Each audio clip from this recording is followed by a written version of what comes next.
Hi, everybody. Beth here from Access Paranormal, coming to you live from London. Please, by all means, use the comment section at the time of this recording, and I would love to know if you are around. You can hear me. I do live on a busy London street, so there will occasionally be the gloriously loud, and I'm talking ear-shattering loud sirens that go past. So do let me know. It's again, this is the second part of this 3-part series of Poltergeists of London. And it's bin day. And again, this is another case. This one's probably a little bit more lighthearted, I guess you could say, than the other ones, but still just as fascinating as well. Again, I'm at the mercy of the internet gods too, so I do apologize. Hopefully the connection will hold out fairly well. We've had some interesting heat, and we've also had some storms. Yes, they do have storms here in the UK as well. And lots of garbage. Oh, brilliant. So let's get stuck into it. This is a really, it was actually quite a controversial case at its time. We're talking around the 1700s too, so it's way, way back, this particular one, not so recent. So let's get stuck into it. All right. Oh, hopefully you can see that. For some reason it seems to be, what about that? That looks a little better. You can see the screen better. I'm not sure why. See if that's, oh, that's because of my own branding. That would help. So what I might do then is actually take out that one. And of course, we've got that as well. So I'll move that there. And I'll just make it like that. Awesome sauce. And so we'll do this. Makes it a bit easier. Oh, all these different screen sections. There we go. Beautiful. And we can see it's much better. So it's good to see everybody. Thank you so much. Oh, I can see all these comments coming through. Hi. Hey, Karen. So yes, this one is Cock Lane, this particular case. Now, of course, the thing I found quite interesting about this is the actual title of it is it's actually The Ghost of Scratching Fanny of Cock Lane. So as soon as I saw that, I knew I had to find out more. So let's get stuck into it. So in the beginning, so of course we'll have a look at the kind of, obviously, the people that were occupying this particular location. Now, Cock Lane is actually right, probably about around the corner from St. Paul's Cathedral, for those who know of London, know a bit about London. So the occupants of the property, we had Richard Parsons and his family, who were actually living in and around this particular location. There's also William, Kent, and Francis, nicknamed Fanny. That's where we'll start to go into Scratching Fanny. And they actually had moved in. Now, William was originally married to her sister, Elizabeth, but she died shortly after childbirth along with the child. So it was quite tragic circumstances. And Fanny's family weren't impressed with the couple being together. So that was back in those days, that was hugely controversial, to suddenly move on with your dead wife's sister so shortly after the fact that she'd passed, giving birth to, or trying to give birth to your child. Okay. In the beginning, so we're looking at the haunting. So William and Fanny had moved into this property in Cock Lane. In 1759, William Kent actually went away, and when this time Fanny was actually pregnant with their first child. So Richard Parsons' daughter, so of course she was there too, she was 12 at the time, stayed with Fanny in her room. That wasn't unusual back in the time. You know, women tend to stay in their rooms with just the women, and the men would stay in their rooms. Now, both would hear strange knocking and scratching noises coming from the wainscot. Now, I didn't know what a wainscot was. I've seen it in some of the beautiful buildings that I've been able to visit, what rarely I can. And that's why I put a photo there, to actually give a bit of an idea. It's like a wood paneling sort of thing, probably about a third up the walls. Actually looks really quite effective. It must have been fashionable at the time. Originally, the sound was thought to be the cobblers next door, but it actually continued on a Sunday, when obviously back in those days, everything was shut on a Sunday. And for those who may not know, Cobblers is actually a shoe store or shoe repairer store. James Franzen, the landlord of the Wheat Sheaf, who was visiting this particular location, claimed he had seen a spectral glowing figure in white shooting up the stairs. Now, Richard Parsons also witnessed it. So that's interesting. You've got two people who witnessed the same thing. And I couldn't get as much detail as to if it was at nighttime, if it was at daytime, or anything like that. But it was interesting, the fact that apparently two people had claimed to see the same spectral glowing figure. Now, Richard was wondering why a spirit may be lingering around and assumed it might be Elizabeth, which is William Kent's first wife, to accuse her husband of murder. That's a really large jump, isn't it? But of course, Richard Parsons also owed money to William Kent at this time, so that might have been a motivation for that roundabout way for this particular unusual activity that seemed to be occurring. So William and Fanny then actually moved out of the actual location. And Fanny passed away while she was still pregnant with smallpox on the 2nd of February in 1760. So unfortunately, his second wife had passed away, but this time actually while pregnant with smallpox. So in January 1962, that's 1762, oh, it's my typo, the Parsons would still hear knocking and scratching sounds. So it was still going on even after the passing of Fanny as well as Elizabeth. And obviously we have William having moved out. They called John Moore, which was a local rector, and he was a massive follower of Methodism at the time. He confirmed it was the ghost of Fanny Kent accusing William of her murder through seances. So firstly, there was the accusations of the fact that he had killed his first wife, Elizabeth, but now there's accusations, the fact that even he'd done so with Fanny as well. But apparently these seances had brought up this information and accused William of killing his second wife. Now, the murder apparently happened when William poisoned her with arsenic in her herbal tea.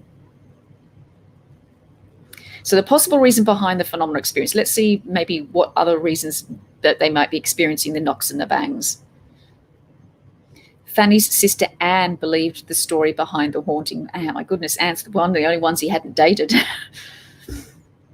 Anne claimed Fanny's coffin, which was brought by William, had been screwed tightly down, so much so that nobody could tell if there were signs of smallpox present on the body. And that's a huge accusation to make, to say, well, he was the one that bought the coffin.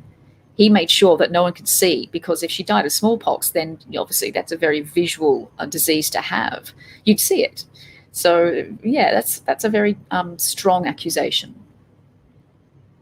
Richard Parsons continued to hold paid seances. So now he's actually going, you know what, if this activity is happening, I'm going to make some money from this.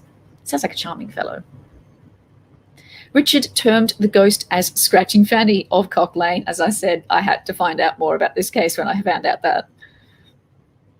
William Kent found out what was happening through the press. So he'd moved out, he was away. All this activity as far as seances, all these accusations were happening, and he actually found out through the press, which we obviously know as the media today. He contacted John Moore and also sat in seances to clear his name. So he's like, I'm okay, look, you know what? If this entity is saying that I've murdered my wife, I want to clear my name. So he went along, actually sat down with his seances, but of course this didn't appear to work. The entity continued to accuse him of murdering Fanny. So, was it murder?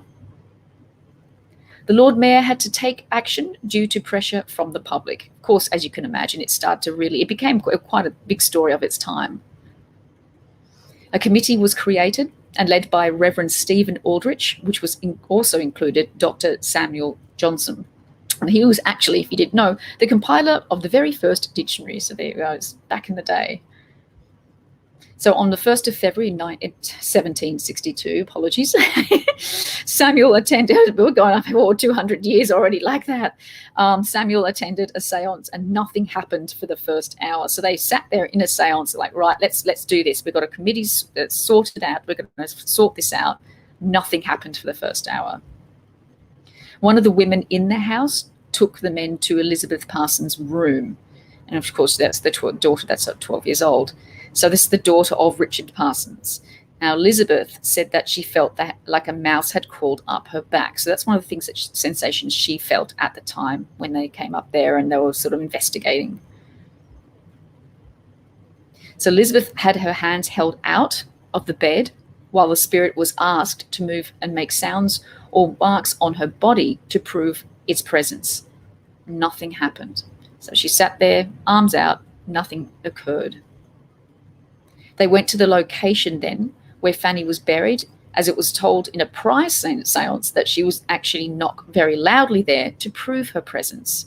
That didn't happen either. The committee's conclusion was that the possible phenomenon was being created by Elizabeth, the 12-year-old girl, and not by anything possibly supernatural. So, Elizabeth was tested, and there were times when knocks and bangs were heard. When her hands were asked to be visible, the sound stopped. On one occasion, she found with a small piece of paper, found with a small piece of wood near her. So obviously that could have been, we're looking at it logically. That could have been something she could have used to reach out, knock on walls further away from where she was sitting. It was discovered that Elizabeth was fortunately creating the sounds at the instruction of her father. We'll dig into that a bit. So this was a publication that was titled at the time. It was called, this is the longest title ever, The Mystery Revealed, containing a series of transactions and authentic testimonials respecting the supposed Cock Lane ghost, which have hitherto been concealed from the public. Just say Cock Lane ghost. But yeah, that's one of the publications that was released at the time of this case. So on the 25th of February, William Kent had Fanny's coffin exhumed. So this is like, well, okay, Anne, her sister, accused him, said, you know what, he's had it shut. He's like, you know what, we're going to open it, see what happens. He wanted to prove that her body was there and not removed to stop the ghost knockings as well. So that was another part of it. So William was found innocent, and 5 people were charged with conspiracy, including Richard Parsons and John Moore. And Richard Parsons was served 2 years in prison for this. So, yeah. Elizabeth Parsons was not charged, which is interesting, and had no longer had any experience of any further poltergeist phenomena. Isn't that interesting? Okay, so, and this is what I found intriguing. I'm not sure of the validity of this particular thing, but an artist called A.J. Archer in the 19th century apparently visited Fanny's coffin to find it perfectly preserved corpse with no smallpox marks at all, which is interesting because arsenic is known to be a preserver and was used in the 1800s to embalm bodies, but later discovered to be quite toxic, as we know. So my problem with this, and I tried to find out a little bit more information, I haven't been able to as yet, is that an artist is able to have a body exhumed to be able to look at it. Because I know I can't go into a graveyard and actually say, hey, I want to check out that one. It's not like you're sort of, taking a car out for a drive test ride, like you open it up, you go on in. I would think there's some certain privacy protocols with regards to that. But anyway, that's apparently something that's happened. Of course, also the fact that there's no smallpox on the body that was witnessed. Again, that's the 19th century. It'll be interesting to see if anything was left behind. I thought there would be just skeletons by that point. It's a good couple of 100 years. First siren of the day. Thank you, London. So, of course, we'll go through what we do with most of them. We're pretty sure what the situation is and what the result of it was and whether it was poltergeist activity or not. But we'll just go through. What do you think? So why can some phenomena occur in one location which can be vastly different to another? Is it about the people? Is it about the location? Or is it both? So is it about the people? Was it more likely to have been Richard Parsons driving Elizabeth Parsons in revenge for money being owed? Probably yes.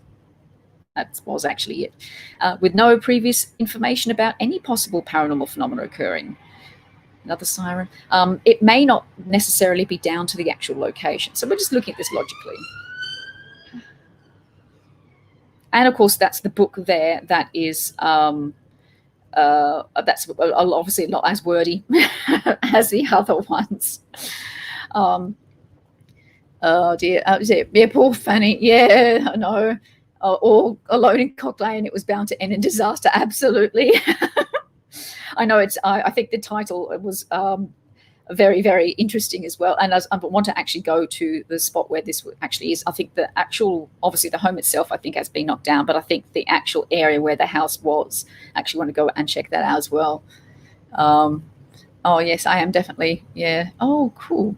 I've heard, although I can't remember where, that often when a man's wife died in those days, it was common for the husband to marry his dead. Oh, really? Oh, okay. It was interesting because a lot of the background I found on the fact the family really didn't like the fact that he'd moved on so soon.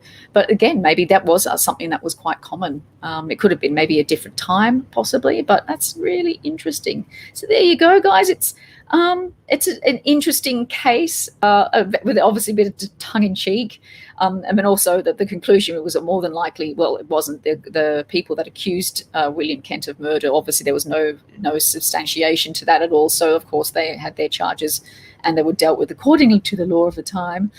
But it's still a really interesting and cheeky case as well. So I do hope you enjoyed it. Obviously, the next one will be Wycliffe Road next Friday at the time of this video being live. Thank you so much for joining. I do hope to see you at the next one. See ya.